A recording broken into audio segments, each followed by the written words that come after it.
Everyone, how are you doing? I hope आप सभी बहुत अच्छे होंगे और आपकी पढ़ाई बहुत अच्छी चल रही होगी। आई होप हमारे वीडियोस आपके लिए हेल्पफुल होंगे और आप उन्हीं वीडियोस को देखकर अपनी पढ़ाई में हेल्प ले रहे होंगे। आपको भी पता है कि शिक्षास्त्र एजुकेशन एक ऐसा प्लेटफॉर्म है जहां आपको एक ही जगह पे सभी सब्जेक्ट्स का कंटेंट अवेलेबल हो रहा है। Okay, so I hope this is helping you and if it does then please आप सब्सक्राइब कीजिए, बेल आइकन को क्लिक कर लीजिए ताकि आपको आने वाले सभी वीडियोस के अपडेट मिलते रहें। With that note, my name is Maitri and I am your biology teacher and I am here with the third part of the topic heredity. ठीक है, लेकिन थर्ड पार्ट में हम क्या पढ़ेंगे उससे पहले मैं आपको थोड़ा सा रिवाइज करा देती हूँ कि हमने इससे पहले वाले पार्ट में क्या पढ़ा था। तो इन द लास्ट पार्ट हमने क्या डिस्कस किया था?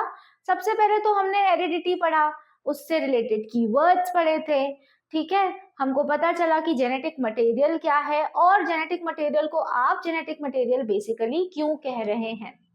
अब हमने उससे बाद वाली क्लास में मेंडल्स के कंट्रीब्यूशन की बात की थी। मेंडल जिन्हें हम क्या कहते हैं? Father of genetics. हम उन्हें फादर ऑफ जेनेटिक्स क्यों कहते हैं? क्योंकि उन्होंने ऐसे क्रॉसेस परफॉर्म किए जिनके बेस पे लॉज ऑफ इनहेरिटेंस बने और उन लॉज ऑफ इनहेरिटेंस के बेस पे आज हम हमारे फाइनल प्रिंसिपल्स के बारे में बात करते हैं। हमें पता होता है कि ये रीजन है because of which I have straight hairs, this is the reason because of which I have brown eyes। ठीक है, तो अब मेंडल की क्रॉसेस के बाद जो कंक्लूडिंग लॉज थे इनहेरिटेंस के, चलिए अब हम उनकी बात करते हैं। तो let's talk about the same.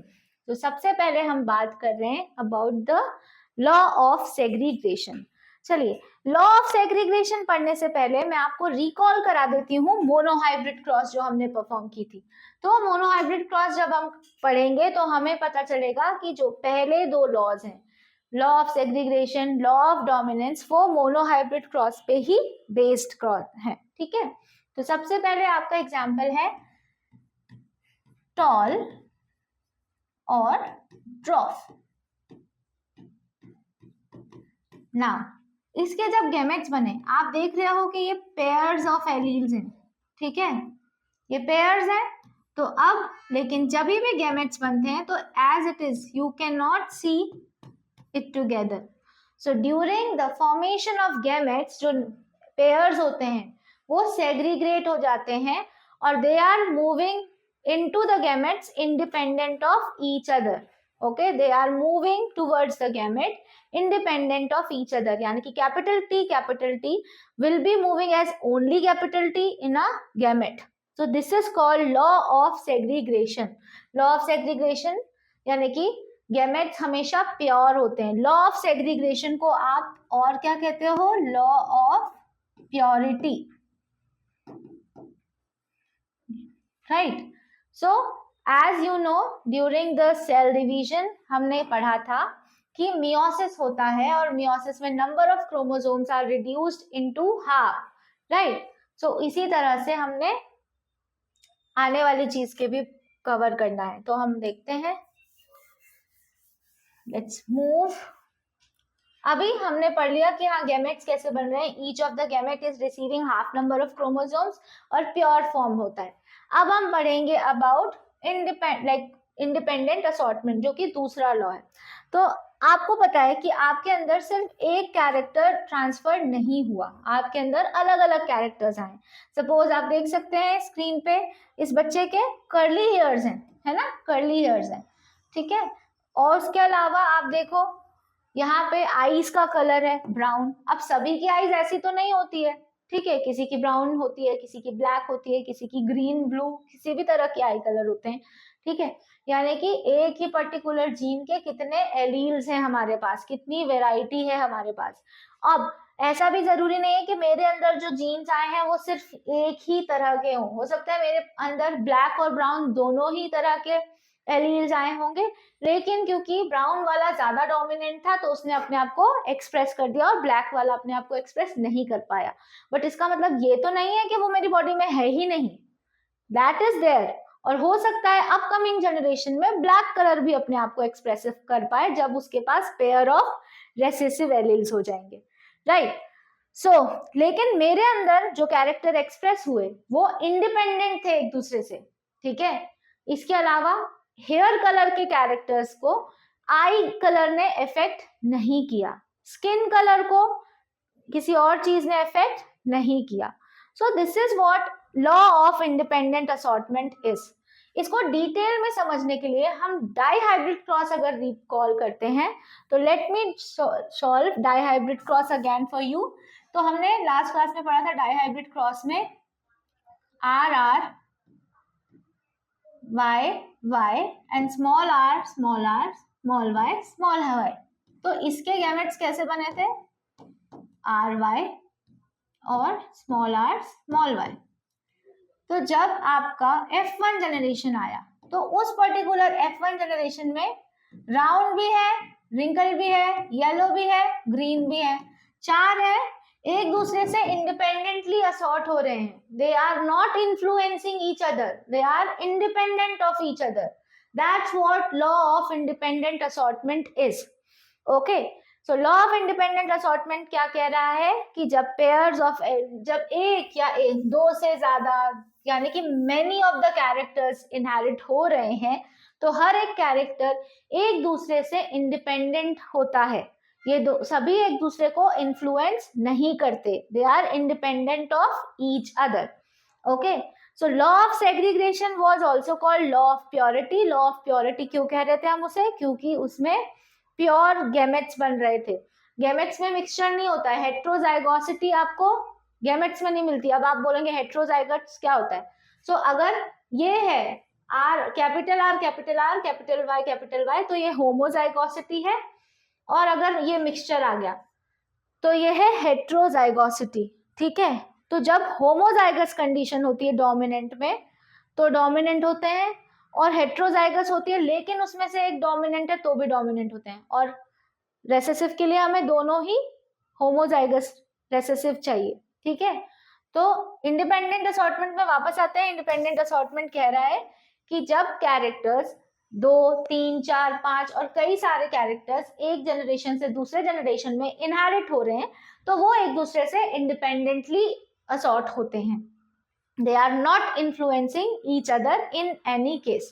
Okay, चलिए, now the next and the final law that is there is law of dominance. So what is law of dominance? Law of dominance states that the character that is going to express itself in the F1 generation of a cross, जो भी character अपने आप को express करता है F1 generation में, उस character को आप डोमिनेंट कैरेक्टर कहते हो। सपोज यहाँ मैंने आई के दो कलर ले लिए हैं, ब्लू और ब्राउन, तो नेक्स्ट जनरेशन में F1 जनरेशन में अगर ब्राउन ने अपने आप को एक्सप्रेस किया है F1 में तो यानी कि मेरा ब्राउन वन जो है वो है डोमिनेंट ट्रेट। ठीक है, और क्योंकि ये ब्लू अपने आप को एक्सप्रेस नहीं कर पाया तो वो है रेसेसिव ट्रेट। मोनोहाइब्रिड क्रॉस के ही बेसिस पे डोमिनेंट लॉ ऑफ डोमिनेंस भी निकाला गया था। जैसे कि हमने जब मोनोहाइब्रिड क्रॉस की थी, capital T small T and small T. ठीक है, तो कैपिटल टी आया और ये स्मॉल टी, तो जो F1 जनरेशन मिली आपको वो ये मिली। तो ये है हेट्रोजाइगस कंडीशन जिसमें आपको एक डोमिनेंट ट्रेट और एक रेसेसिव ट्रेट दिख रहा है। रेसेसिव ट्रेट उसी कंडीशन में अपने आप को एक्सप्रेस कर रही है जिस कंडीशन में उसके पास पेयर्स होने चाहिए रेसेसिव ट्रेट के, बट क्योंकि यहाँ पे रेसेसिव ट्रेट के पेयर्स नहीं है, ठीक है, इस वजह से ये क्या है, डोमिनेंट, यानी कि ये जो ऑफस्प्रिंग आपको मिलेगा वो है टॉल। ठीक है, so the character that's going to express itself in the F1 generation will be the dominant character, and the one which is not going to express is the recessive characters. So these are the three laws of inheritance on the basis of which whole transfer of character from one generation to another will work. Okay, let me recall it again for you. Law of segregation, also called law of purity, that means the pure lines, or like you will always get purest form in the gametes. Okay, gametes are always pure, right? The gamete, during the formation of gametes, the alleles segregated from each other and each of the gamete will receive only one out of two. Law of independent assortment was saying कि many of the traits are inherited, यानी कि एक साथ कई सारे traits from one generation to the next generation inherit हुए, लेकिन ये ट्रेट एक दूसरे से independently, like they were independent of each other, they were not influencing one another. Okay, then the third one is law of dominance, that was saying that the character that is going to express itself in the F1 generation will always be the dominant one, and the one which is not will be considered as the recessive trait. ये तो Mendel के cross है, Mendel का बहुत सारा contribution है, लेकिन Mendel के कुछ डेविएशंस भी होते हैं, कुछ ऐसे कॉन्ट्रडिक्शंस थे जिसकी वजह से मेंडल के लॉज वहां उस केस में एप्लीकेबल नहीं थे या फॉल्स प्रूव हो गए थे। जैसे एक कंडीशन थी कोडोमिनेंस, ठीक है, कोडोमिनेंस में क्या हो रहा था कि दो एक जैसे ट्रेट अपने आप को एक्सप्रेस कर दे रहे थे, मतलब कि अगर मैंने रेड और व्हाइट का मिक्सचर कर दिया तो रेड वाले ने भी कुछ अपने आप को एक्सप्रेस कर दिया, व्हाइट वाले ने भी कुछ अपने आप को एक्सप्रेस कर दिया, तो ये हो गया इनकम्प्लीट डोमिनेंस, जो कि मेंडल का ही फेलियर है, मतलब मेंडल्स के लॉ का एक फेलियर है। उसके अलावा कोडोमिनेंस में दोनों ने एक दूसरे को एक्सप्रेस किया, जैसे ब्लड ग्रुप, आपने देखा होगा ब्लड ग्रुप, मम्मी का ए ब्लड ग्रुप है और पापा का बी है, और ऑफस्प्रिंग जो बने उसमें आप दोनों में देख रहे हो ए बी दोनों एक्सप्रेस हो गए, तो ये क्या है, this is codominance. What is it, this is codominance in which not only one but both of them are expressing themselves. Okay, so these are few exceptions. blood group से related questions आते हैं, blood group से related questions रहते हैं heredity वाले topic में, तो ये जो questions हैं जब हम question answer discuss कर रहे होंगे या हम जब board paper पैटर्न डिस्कस करेंगे तो हम डिटेल में इस पे बात कर सकते हैं। बट कोडोमिनेंस और इनकम्प्लीट डोमिनेंस, ये दो क्या है, मेंडल के फेलियर्स हैं, मतलब these are the failure for the laws of given by Mendel.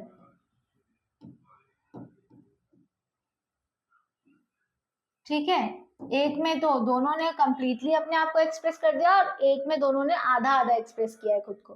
ठीक है, सो ये दोनों ही एक्सेप्शंस होते हैं। जनरली मेंडल के लॉज को ही फॉलो किया जाता है, सभी चीजें सारी प्रोसेस मेंडल के लॉज को फॉलो कर रहे हैं, लेकिन कुछ एक्सेप्शंस भी हैं जिनके बारे में आपको पता होना चाहिए, जिसमें से कोडोमिनेंस के बारे में तो आपकी बुक में मेंशन्ड है, ब्लड ग्रुप के बारे में आपकी बुक में मेंशन्ड है, तो ये तो आपको अच्छे से पता होना चाहिए, क्योंकि बोर्ड्स में आपको केस स्टडी क्वेश्चन आ सकता है इस टॉपिक पे, आपको रीजन असर्शन क्वेश्चन आ सकता है इस टॉपिक पे, या फिर whole like you can get the whole cross conclusion आपको पूछा जा सकता है कि ये सिचुएशन है और अब इसका आउटकम क्या होगा, तो आपको प्रिपेयर्ड होना है इस चीज के लिए, right. So these were the topic of Mendel. अब हम नेक्स्ट टॉपिक पे जा रहे हैं इस चैप्टर के, जो कि है sex determination. Okay, what is the sex of an individual, it can be either a male और अ फीमेल। अब सेक्स डिटर्मिनेशन पढ़ने से पहले हम रिकॉल करते हैं अबाउट द क्रोमोसोम्स। सो हमने लास्ट क्लास में पढ़ा था, last to last, that means हमने सबसे पहले वीडियो में बात की थी अबाउट क्रोमोसोम्स। क्रोमोसोम्स क्या होते हैं, they are present as chromatin within the nucleus. Okay, जब न्यूक्लियस जो होता है ड्यूरिंग सेल डिवीजन क्या हो रहा है, कंडेंसेशन स्टार्ट होने लगता है क्रोमेटिन का, और 4 आर्म स्ट्रक्चर मिलते हैं हमको, जिसे हम कहते हैं chromosome, sorry. Okay, so chromosomes जो रहते हैं they are also called vehicles of genetic information. Okay, अब एज आपकी बॉडी में 2 तरह के सेल्स होते हैं, आपने 9th क्लास में पढ़ा होगा, somatic cells and the germ cells. Somatic cells होते हैं वो डिवाइड करते हैं, रेप्लिकेट करते हैं और आपकी ग्रोथ और रिपेयर के लिए रिस्पॉन्सिबल है, वो माइटोटिकली रिपेयर कर डिवाइड कर रहे हैं, और जर्म सेल्स डिवाइड करते हैं तो आपके गैमेट्स बनते हैं। ठीक है, सो जो सेक्स क्रोमोसोम्स होते हैं they are present in the gamete of an individual. Okay, that means egg और स्पर्म में सेक्स क्रोमोसोम्स होंगे। ठीक है, सो हमारे पास जिस तरह से 2 सेल्स हैं, सोमैटिक और जर्म सेल, उसी तरह से we have 2 chromosomes which are the representation of the sex chromosomes. जो आपके नॉर्मल क्रोमोसोम्स होते हैं उनको आप ऑटोसोम्स कहते हो,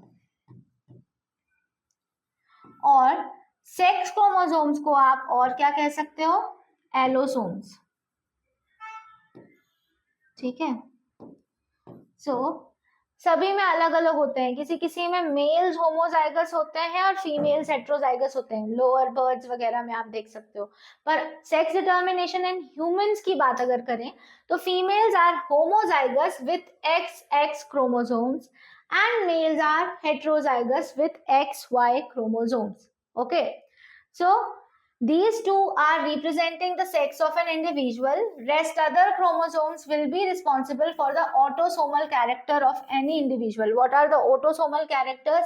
यानी कि आपके हेयर कलर, आपकी आई कलर, आपका स्किन कलर, आपकी हाइट, ये आपके ऑटोसोमल कैरेक्टर्स हैं। लेकिन आप मेल हैं या फीमेल हैं, ये आपके सेक्सुअल कैरेक्टरिस्टिक्स हैं। ठीक है, तो sexual characteristics of an individual can be determined with the help of sex chromosomes. Okay, so now let's learn how are we going to conclude about the sex of an individual. So sex of an individual is generally identified on the basis of the cross that is mentioned over here. You can see, देखिए यहाँ पे भी cross की हुई है ना।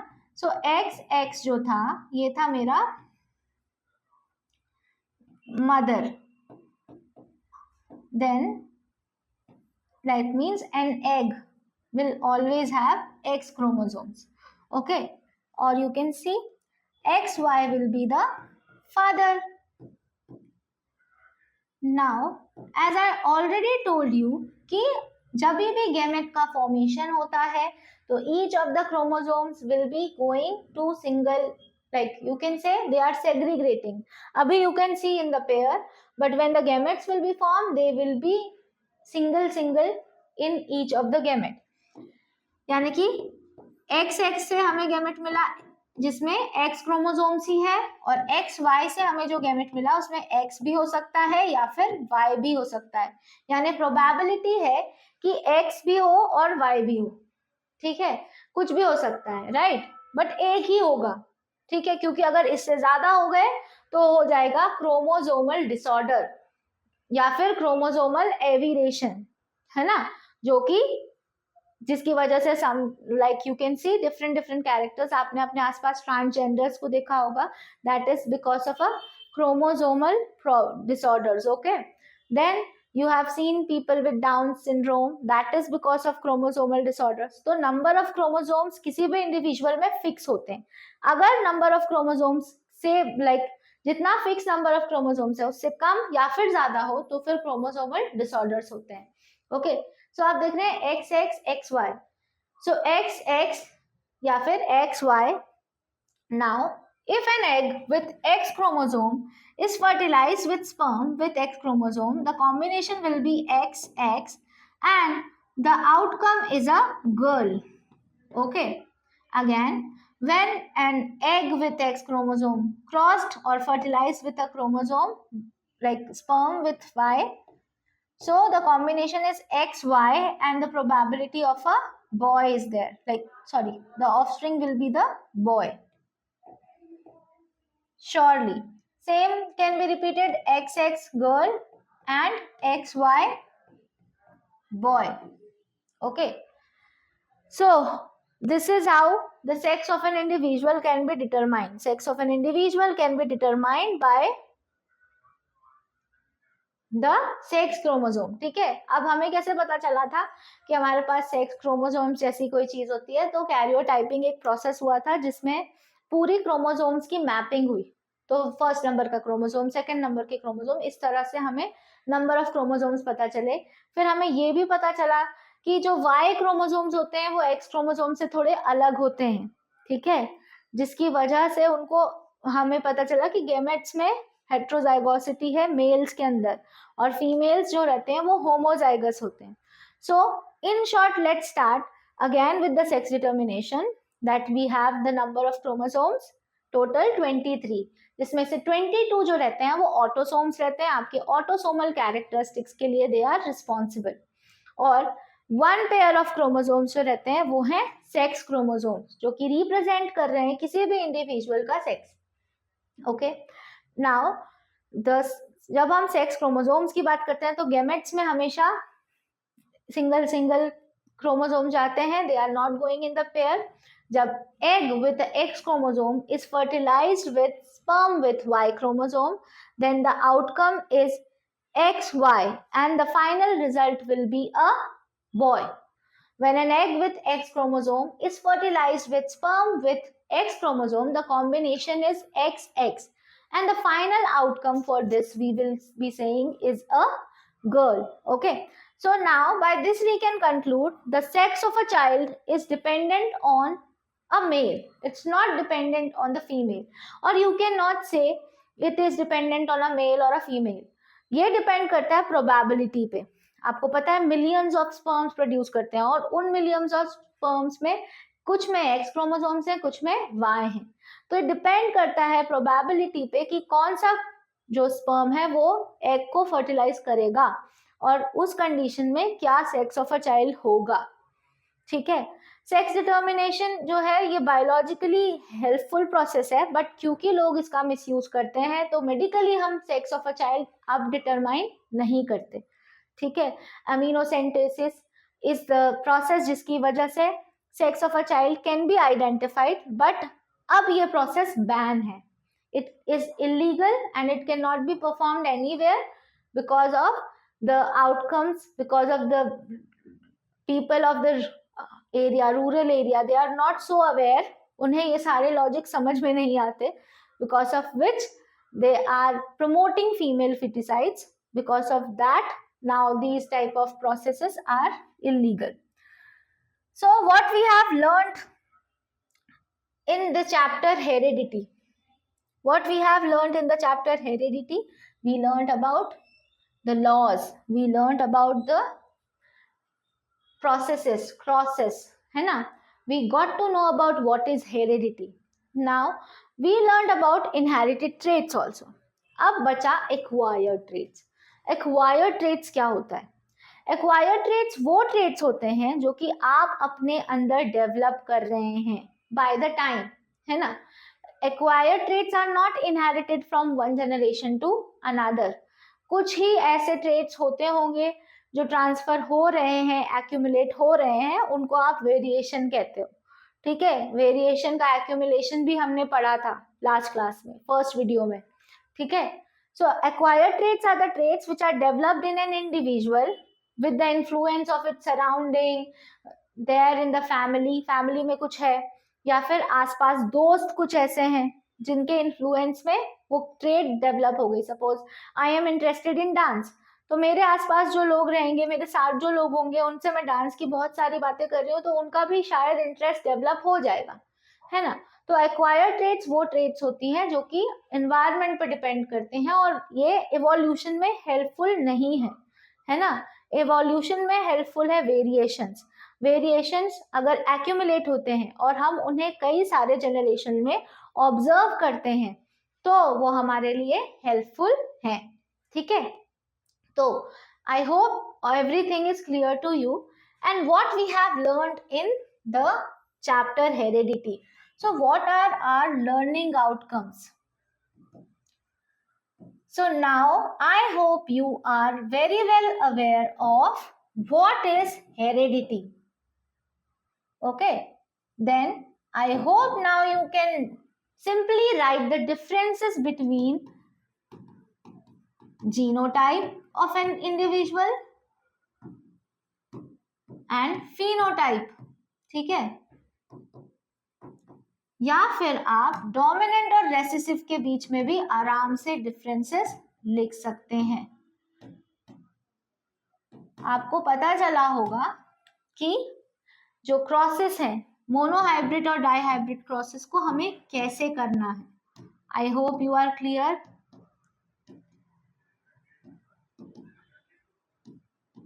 ठीक है, देन आपको ये भी पता चला होगा कि मोनोहाइब्रिड डाइहाइब्रिड क्रॉसेस के अलावा आप सिंपल क्रॉस के अलावा इन सबको सिस्टमैटिक टेबल में कैसे फ्रेम कर सकते हो। अब आपको पता है कि मेंडल का कंट्रीब्यूशन क्या है in the field of genetics, जिसकी वजह से आप उन्हें फादर ऑफ जेनेटिक्स कह रहे हैं। ठीक है, आपको लॉज ऑफ इनहेरिटेंस पता है, laws of inheritance important topic है इस टॉप का। उसके अलावा कोडोमिनेंस मैंने आपको बताया, उस पे भी क्वेश्चंस आते हैं, like to determine the blood group. Blood group एक बहुत ही इंपॉर्टेंट टॉपिक है जिसपे क्वेश्चंस बनते हैं। ठीक है, इसके अलावा लॉज ऑफ इनहेरिटेंस मैंने लिखा नहीं है। ये कुछ की पॉइंट्स हैं जो आई होप कि अब आपको अच्छे से समझ आ गए होंगे। Inherited traits, acquired traits, recessive, dominant, monohybrid, dihybrid, genotype, phenotype, सबके रेशियोज, ये सभी इंपॉर्टेंट टॉपिक्स हैं जो कि अब आपको क्लियर होंगे। सीबीएसई बोर्ड्स के हिसाब से इस चैप्टर का भी वेटेज काफी ज्यादा होता है, तो आई होप कि आप इन चैप्टर्स को अच्छे से रीड करेंगे और इन टेक्स्ट क्वेश्चन सॉल्व करने की कोशिश करेंगे। आप जितना प्रैक्टिस करेंगे आपके लिए उतना हेल्पफुल होंगे।